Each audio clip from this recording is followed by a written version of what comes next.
The former Fox News host headed the Pentagon. The Senate hardly approved his candidacy.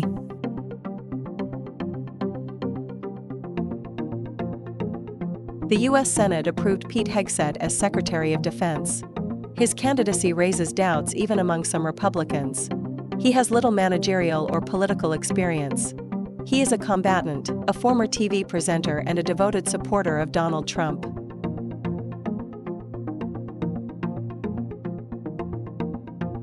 The meeting was dramatic.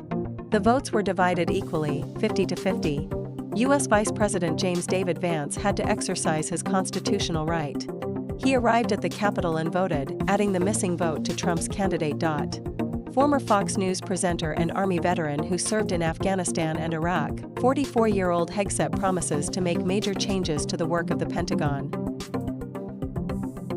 However, his leadership will be under close scrutiny, Reuters emphasizes, noting the fierce resistance of Democrats and even some Republicans to the controversial candidacy.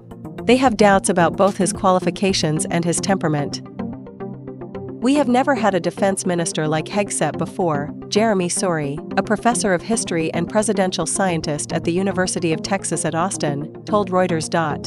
The position of the head of the Pentagon has historically been given to candidates with extensive experience in managing large organizations, enjoying broad bipartisan support. This time, the candidate needed an additional advantage in votes for approval.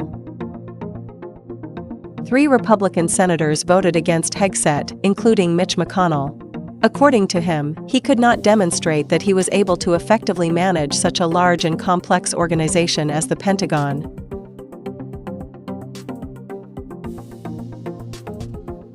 3 Republican senators voted against Hegseth, including Mitch McConnell. According to him, he could not demonstrate that he was able to effectively manage such a large and complex organization as the Pentagon. "The mere desire to be an agent of change is not enough to take this position," McConnell said. "The Pentagon's budget is $1 trillion.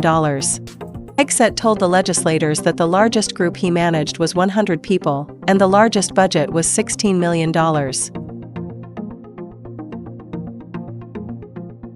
Pete Hegseth, a reserve major with service in Iraq, Afghanistan, and Guantanamo, was confirmed as the new Pentagon chief despite limited political experience and controversies. Accusations from his former daughter-in-law, denied by him and his wife, have surfaced. A vocal Trump supporter, Hegseth, known for hosting Fox and Friends Weekend, often criticized NATO and warned of China's military. He defended officers accused of war crimes and opposed women in combat roles.